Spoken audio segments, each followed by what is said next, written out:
Şırnak'ta bir maden ocağında meydana gelen göçükte hayatını kaybeden madenci kardeşlerimize Allah'tan rahmet diliyorum. Yaralı kurtulanlara Allah'tan acil şifalar diliyorum.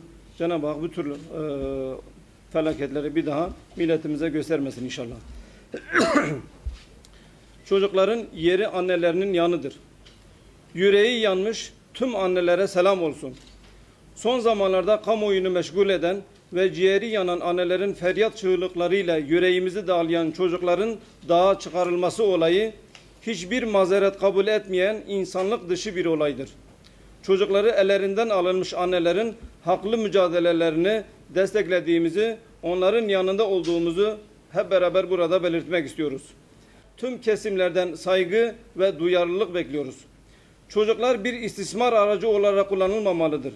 Çocuk gelinlere, çocuk işçilere karşı olduğumuz gibi çocuklarımızın ellerine silah verilip dağa çıkarılmasına da, sokak eylemlerinde kullanılmasına da karşıyız. Bilim yuvalarında yarınlara hazırlanmaları gereken yavrularımızın ne dağlarda ne karanlık maden ocaklarında olmalarını insani değerlerin kabul edemeyeceği bir durumdur. Kürt toplumunun temel beklentileri konusunda Cumhuriyet tarihinin en büyük gelişmelerinin yaşandığı, silahlarla değil müzakerelerle çözümün arandığı bir zamanda daha önce de örneklerini çokça gördüğümüz karanlık eller yine karanlık senaryolar öğretmeye başladılar. Kürt sorununun demokratik ve barışçıl yollarla çözümü yolunda bugün daha fazla gayret ve sorumluluk getiren günlerden geçiriyoruz.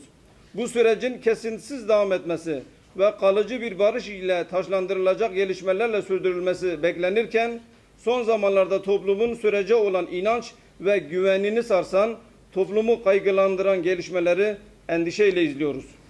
Artık halkların bu oyuna dur demesi vakti geldi. 40 yıldır bu topraklar kan ve gözyaşı ile yoğruldu.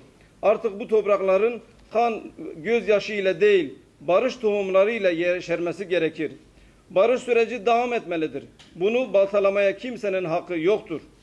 Bu sürece Kürdü, Türk'ü, Arap'ı herkesin sahiplenmesi ve desteklenmesi gerekir.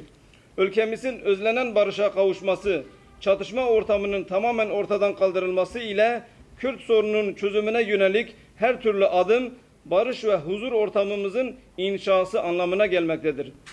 Çatışma ve operasyonlardan kaçınılarak sağlıklı bir diyalog ortamına katkı sunulmalıdır. Şüphesiz ki barışın en az çatışma kadar zor ve meşakkatli olduğunu biliyoruz. Teşekkür ediyoruz. Vasıflı olan hem doktorun hemşiresi buna benzer teknik elemanlara iş imkanı sağlanması lazım.